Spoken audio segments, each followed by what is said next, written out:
Bonjour à toi. Mon nom est Pascal Borel et je te parle une fois de plus des montagnes suisses. Aujourd'hui, une vidéo sur les mouvements du 10 septembre. Les mouvements du 10 septembre en France, qu'est-ce que c'est?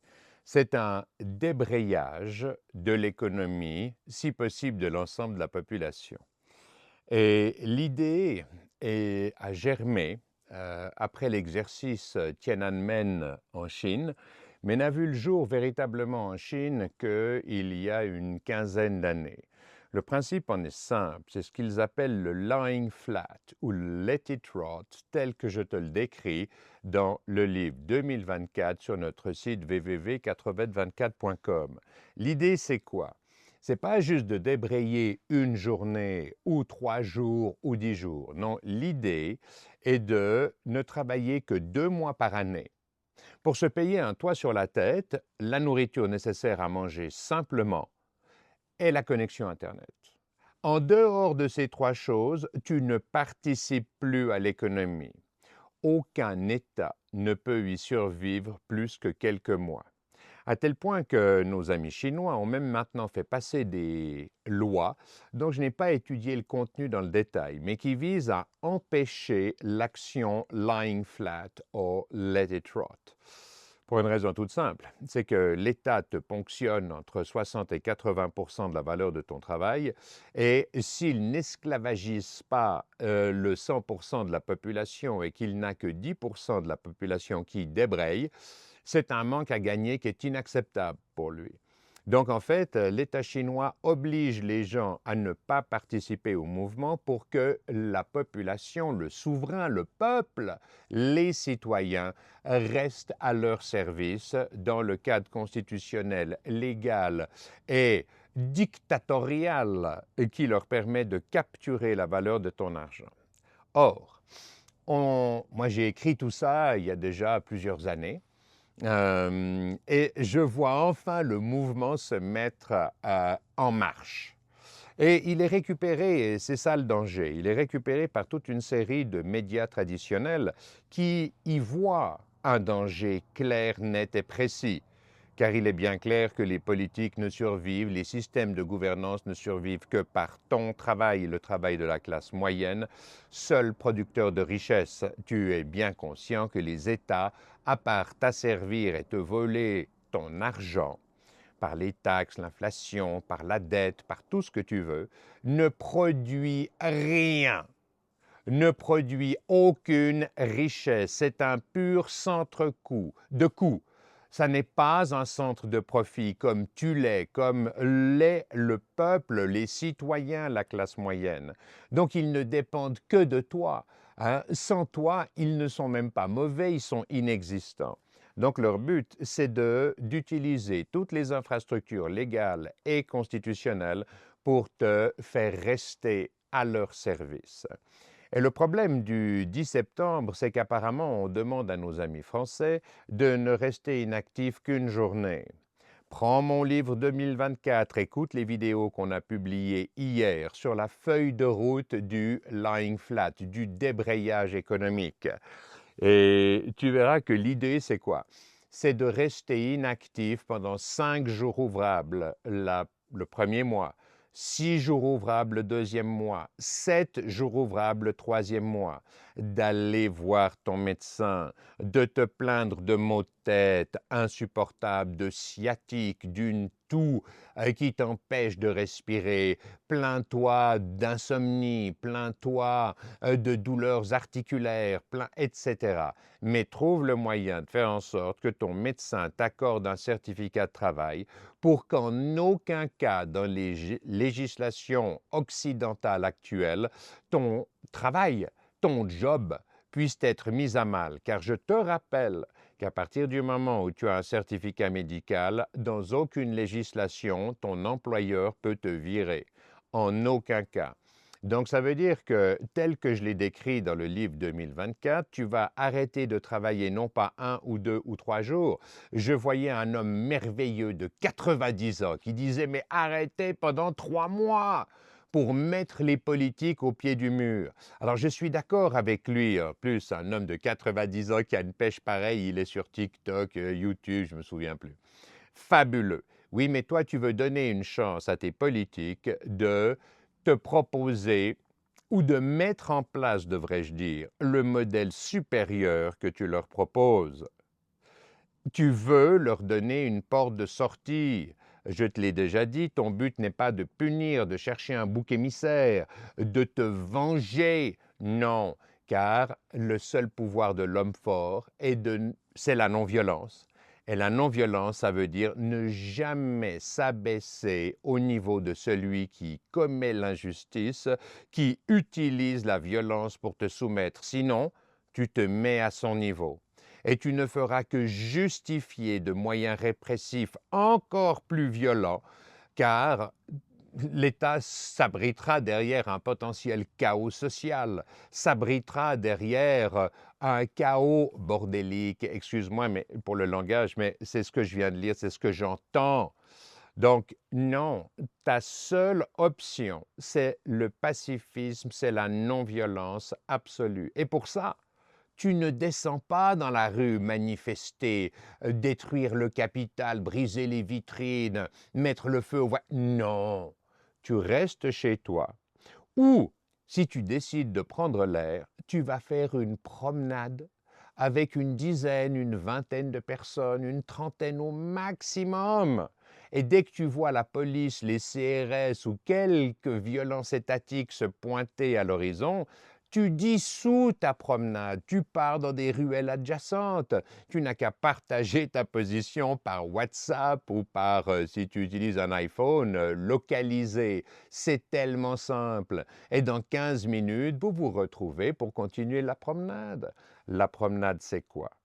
C'est descendre dans la rue, c'est se balader gentiment, de façon totalement peaceful, raisonnable, autour de ta mairie, autour des palais de justice, autour de tous les bâtiments dont l'État se sert pour te maintenir en esclavage. Va redécouvrir les quartiers qui entourent ta maison, qui entourent ton immeuble. Va dire bonjour à tes voisins. Toc, toc, toc, voilà, je m'appelle Pascal Borel, je suis votre voisin à 100 mètres sur la gauche. Je voulais simplement me présenter pour vous dire que si je peux être utile à quoi que ce soit, n'hésitez pas à faire appel à moi si vous devez déplacer un meuble, déménager, s'il vous manque du sel ou du sucre un soir, n'hésitez pas à passer chez moi. Reconnecte-toi avec tes voisins, reconnecte-toi avec ton environnement. Pourquoi? Parce que tu mettras un terme à cette division que l'État nous impose. C'est diviser pour mieux régner. On t'impose le masque pour que, en cas de pandémie ou de soi-disant pandémie, pour que tu ne puisses pas comprendre le body language de ton voisin. On veut te séparer des membres même de ta famille. Pendant la pandémie, tu avais une vieille personne de ta famille en train de mourir d'une maladie, tu n'avais même pas le droit d'aller à son enterrement. C'est diviser pour mieux régner. Or, ce que l'État essaye de t'imposer, c'est cette division. Reconnecte-toi avec ton environnement, avec tes voisins, reconnecte-toi avec les promeneurs, parle de ton projet de vie, parle de tes projets, mais partage, partage, hein, tout comme les vidéos que je te fais, partage, mais ne te laisse jamais aller à la violence.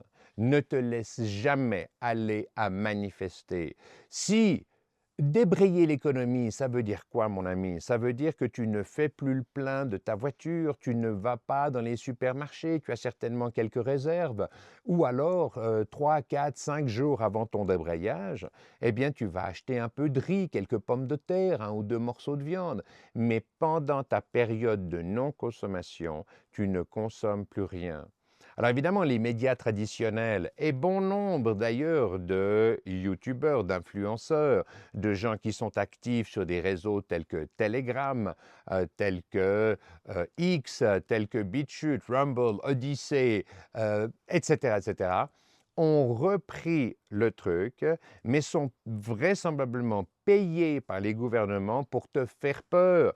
Ils viennent te parler, comme je viens de te le dire, de chaos social, d'anarchie bordélique. Ils veulent te faire peur en disant que si les magasins ferment, tu n'auras plus accès à de la nourriture, que les services de voirie n'existeront plus, que tu n'auras plus accès à l'eau, voire à l'électricité.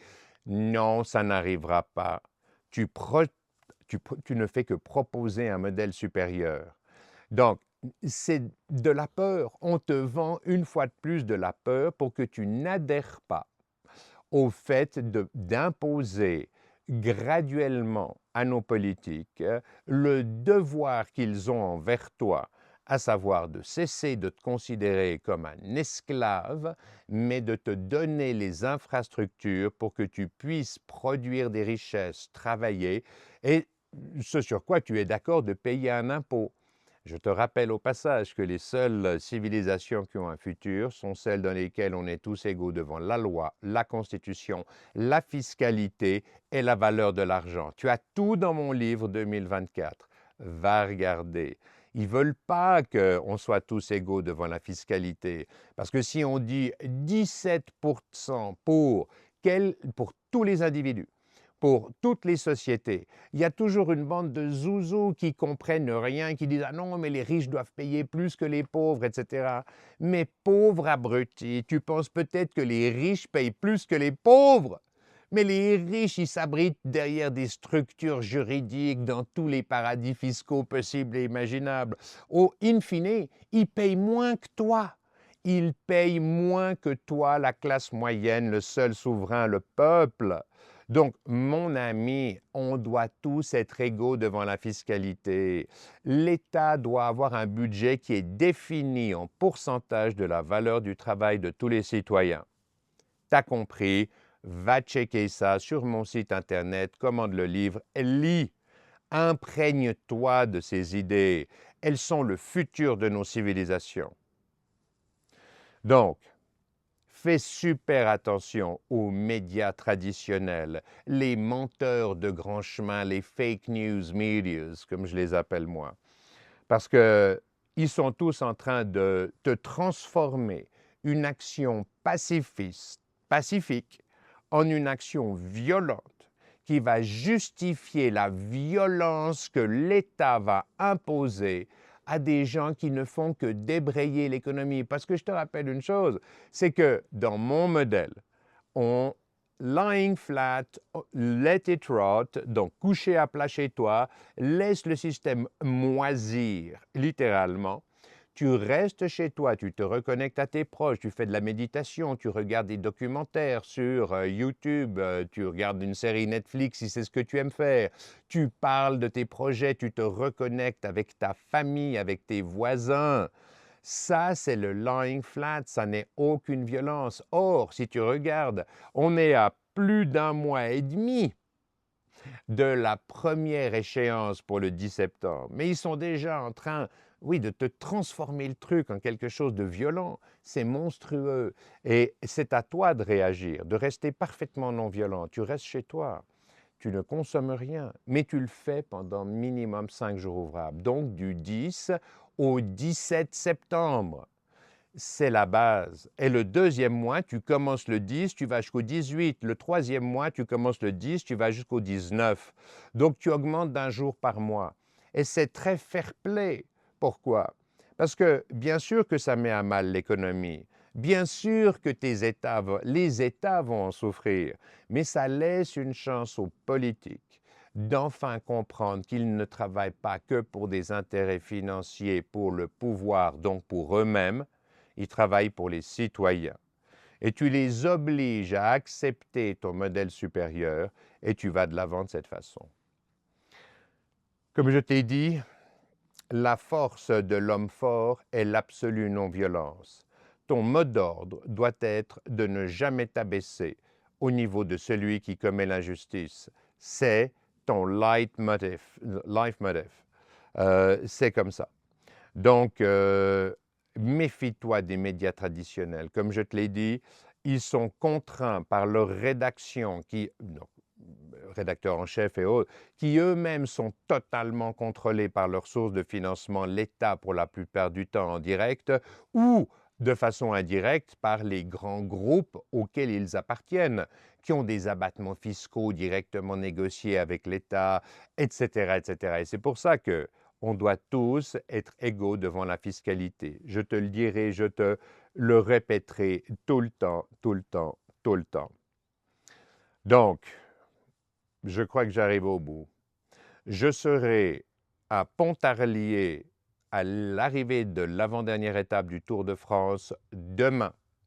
Tu me repères immédiatement par l'intermédiaire de mon site internet où le premier onglet donne ma position à 20 mètres près. Donc, si tu veux me rencontrer à Pontarlier, si tu veux acheter un livre, discuter avec moi, j'aurai quelques livres avec moi, je te le dédicace avec grand plaisir, viens me voir. Tous mes amis français, venez me voir. Le lendemain dimanche, je serai à Père-Jussy, tout près entre Annecy et Genève, où je parlerai en conférence aux amis de la Constitution savoyenne ou savoyarde. J'imagine qu'on peut dire les deux. Donc, venez nous voir à Père-Jussy. Je serai là avec des collègues. Nous serons 3 voire 4 personnes. Nous animerons des ateliers. Alors, pas tout à fait pour la réécriture des constitutions, mais pourquoi pas lire les articles qui sont déjà écrits. Je rencontre une personne il y a quelques jours à qui je décris les nouvelles constitutions. Elle me dit, en tout cas, il y a du travail, hein, il va falloir s'y mettre. Je lui dis, non, non, non. Le travail est déjà fait, tu l'as dans le livre. Elle était effarée. Elle me dit, mais vous avez réécrit une nouvelle constitution? Eh bien oui, on l'a fait avec des Suisses, avec des Français, des Anglais, des Italiens, des Allemands, des Brésiliens, des Américains, des Japonais. Le travail est fait et tu l'utilises comme trame pour te redoter d'une constitution qui sert enfin tes intérêts, qui sert l'éducation de tes enfants, qui sert ta santé. Mon ami, j'arrête là. Tu as bien compris que le 10 septembre est une date super importante et qu'on va appliquer le reste couché chez toi, laisse le système pourrir, le lying flat, le let it rot, pendant 5 jours ouvrables le premier mois, 6 le deuxième, 7 le troisième, et ainsi de suite, pour redonner à nos politiques la fierté de servir le peuple, de servir le seul souverain, les citoyens de la nation. Je te remercie pour ta bienveillante et aimable attention. Paix à toi. Paix à tous les citoyens de la planète. Peace out.